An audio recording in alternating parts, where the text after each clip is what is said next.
Kusuma dengan NIM 241080 dari Prodi Perbankan Syariah.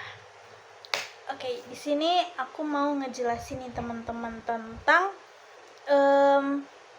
peradaban Islam pada masa dinasti Utsmani nih teman-teman. Lanjut ya, langsung aja maksudnya. Untuk latar belakang dinasti Utsmani nih teman-teman. Nah, dinasti Utsmani itu berdiri pada akhir abad ke-13 dan berkuasa selama lebih dari 6 abad. Berarti kan sekitaran 600 tahun nih teman-teman.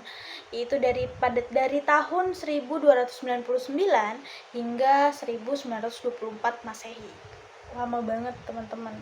Nah, dinasti ini itu berpusat di wilayah Turki dan menjadi salah satu dari 3 dinasti besar Islam setelah runtuhnya dinasti Abbasiyah, terus dinasti Safawi di Persia dan dinasti Mughal di India nih teman-teman. Nah, keistimewaan dinasti ini adalah dinasti Utsmani itu adalah keberhasilannya menaklukkan kota Konstantinopel pada tahun 1453 Masehi, yaitu sebuah kota yang strategis dan sebelumnya itu menjadi ibu kota dari Kekaisaran Romawi teman-teman. Nah, penaklukan ini tuh ditandai juga sebagai salah satu kebangkitan besar dunia Islam di mata dunia ini teman-teman. Ujian teman-teman gak apa-apa ya. Nah, jadi sebenarnya kota Konstantinopel ini sudah beratus-ratus tahun tuh susah banget untuk ditaklukin, tapi sama dinasti Utsmani itu bisa ditaklukin. Hebat banget teman-teman. Nah, lalu pembentukan pemerintahannya. Nah, dinasti Utsmani itu berasal dari bangsa Turki, lebih tepatnya itu dari suku Oghuz. Tepatnya itu dari kabilah Koi teman-teman. Nah, pendiri dinasti ini tuh adalah Utsman bin Ertugrul yang awalnya itu mengabdi pada dinasti Saljuk di Anatolia.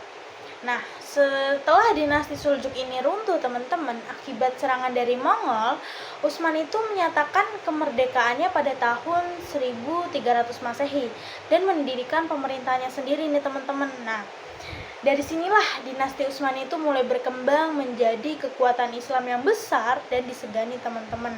Nah, dari segi perkembangan dan perluasannya nih teman-teman.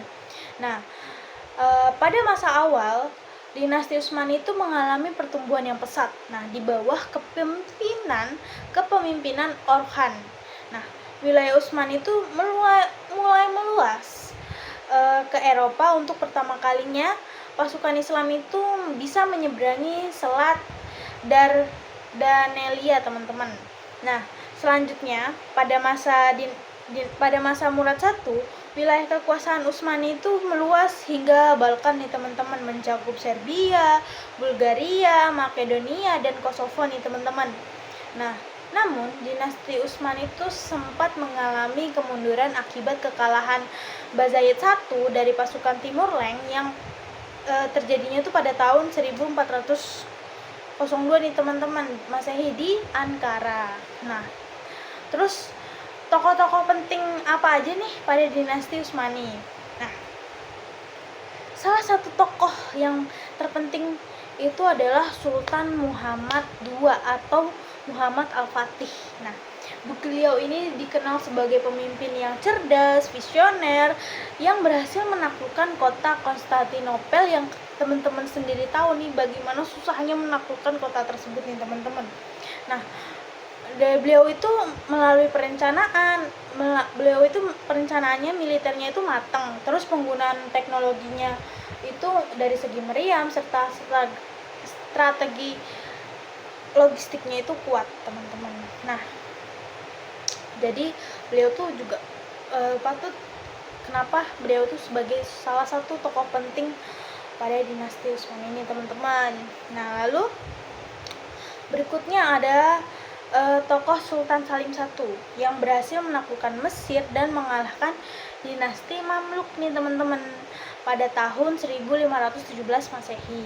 Nah, pada masa inilah dinasti Utsmani itu secara resmi menjadi kekhalifahan Islam nih teman-teman. Kan awalnya itu ya dinasti, terus jadi kekhalifahan Islam nih teman-teman. Oke, teman-teman. Nah, terus selanjutnya itu ada masa kejayaan dinasti Utsmani itu eh, mencapai puncak. Selanjutnya itu pada masa kejayaan dinasti Utsmani itu mencapai puncaknya pada pemerintahan Sultan Sulaiman Al-Kanuni yang dikenal di barat sebagai The Magnificent. Nah, beliau tuh menyusun undang-undang negara dan membawa stabilitas hukum serta kemakmuran bagi rakyat. Karena kan sebenarnya dinasti Utsmani itu awalnya tuh mereka lebih berfokus pada militer gitu lah teman-teman. Jadi kadang lupa kalau mereka, maksudnya bukan lupa ya, kayak butuh juga undang-undang negara yang bisa membawa stabilitas hukum, terus bisa memakmurkan rakyat juga nih teman-teman. Jadi bukan hanya sekedar politik, tapi juga ada segi dari undang-undang yang mengatur kemakmuran rakyatnya gitu teman-teman. Nah, di sini dari sistem militer dan kekuatan politik. Nah, keberhasilan dinasti Utsmani itu tidak lepas dari kekuatan militer yang terorganisir dengan baik. Nah, mereka itu memiliki pasukan elit yang namanya Janissary. Ya, pasukan elitnya Utsmani lah ya. Maksudnya dinasti Utsmani, teman-teman. Nah, yang direkrut sejak usia muda dan dididik dengan disiplin tinggi nih teman-teman. Jadi kenapa dari segi militer mereka bisa bisa maju banget, emang karena mereka itu disiplin, terus juga mempunyai semangat yang tinggi gitu. Jadi juga dari segi penyusunan dan maksudnya mendisiplinkan pasukannya itu benar-benar terorganisir dengan baik banget teman-teman. Nah, mereka itu memiliki pasukan elit Janissary yang direkrut tuh sejak usia muda dan dididik dengan disiplin yang tinggi. Makanya bisa jadi pasukan elit tuh gak gampang teman-teman, prosesnya lama. Nah, terus selain itu, ada tentara Sipahi yaitu sebagai pasukan reguler dan tentara Hazeb sebagai pasukan cadangan. Jadi mereka punya 3 pasukan. Jadi ada pasukan Sipahi sebagai reguler, terus ada pasukan Hazeb sebagai cadangan, dan pasukan elitnya itu yaitu Janissary nih teman-teman. Nah,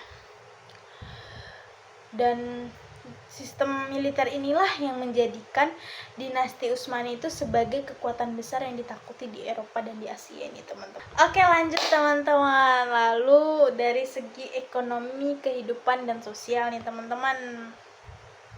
Nah, perekonomian dinasti Utsmani ini ditopang oleh yang pertama pajak wilayah kekuasaan, terus ada perdagangan internasional, lalu ada rampasan perang nih teman-teman. Jadi terus letak wilayah yang strategis ini juga membuat dinasti Utsmani itu menguasai jalur perdagangan antara Asia dan Eropa nih teman-teman. Kan kota Konstantinopel itu kayak dia tuh kota yang masuk istilah yang Turki sekarang lah, dia tuh satu negara yang punya 2 benua nih teman-teman, benua Eropa dan benua Asia. Jadi mereka satu negara punya 2 benua, keren banget kalau kataku mah. Nah,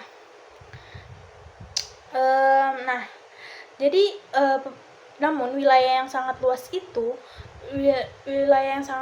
dan peperangan yang terus berlangsung itu menyebabkan beban ekonomi itu semakin tinggi teman-teman. Ya pokoknya kalau semakin besar wilayah harus pinter-pinter lah dalam mengatur administrasi negara nih teman-teman. Nah, dari segi sosial dinasti Utsmani itu memimpin masyarakat yang sangat majemuk, yang itu terdiri dari berbagai suku, sama banget kayak di Indonesia. Kita kan dari berbagai etnis, suku, ras, beda-beda, sama mirip-mirip sama dinasti Utsmani ini teman-teman. Nah benar, berbagai suku, bangsa, dan agama. Nah, toleransi beragama di sini tuh diterapkan banget nih teman-teman. Meskipun pengelolaan masyarakat yang heterogen ini tuh membutuhkan administrasi yang kuat juga. Jadi kayak wilayahnya luas, masyarakatnya majemuk, harus bisa mengelola ekonominya dengan baik dan administrasi negaranya dengan baik juga nih teman-teman. Nah, terus faktor kemundurannya nih.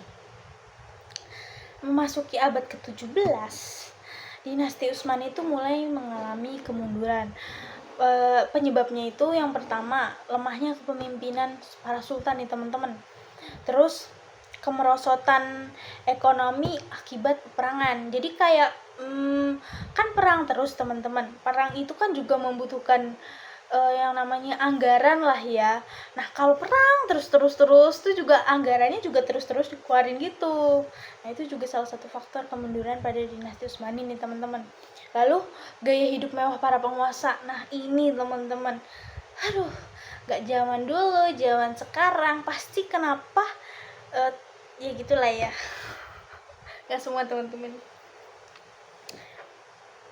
Nah, di sini terus gaya hidup mewah para penguasa nih teman-teman. Jadi gaya hidupnya mewah, tapi rakyatnya nggak mewah. Gimana dong? Nah, terus munculnya gerakan nasionalisme di wilayah penjajahan. Terus ada kemajuan teknologi dan persenjataan di Barat nih yang tidak diimbangi oleh dunia Islam. Jadi kayak lama-lama Eropa berkembang gitu. Terus karena karena tidak diimbangi dengan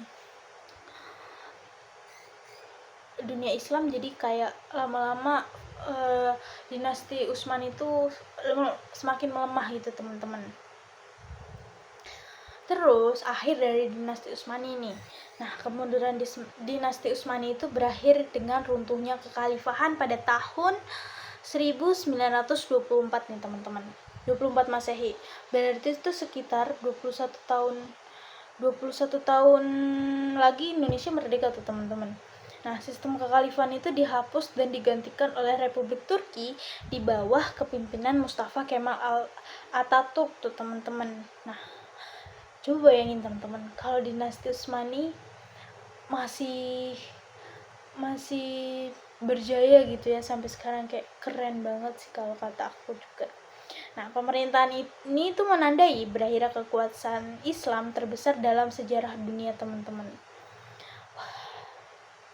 Gak apa-apa teman-teman, sesuatu tuh kadang ada waktunya juga gitu.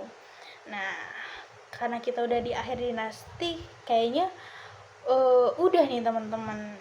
Sekian ya teman-teman video dari aku. Kalau misalnya ada salah pengucapan, salah bawa materi, mohon dimaklumi teman-teman, karena saya pun juga masih belajar teman-teman. Sekian video dari saya. Billahi taufiq wal hidayah. Wassalamualaikum warahmatullahi wabarakatuh.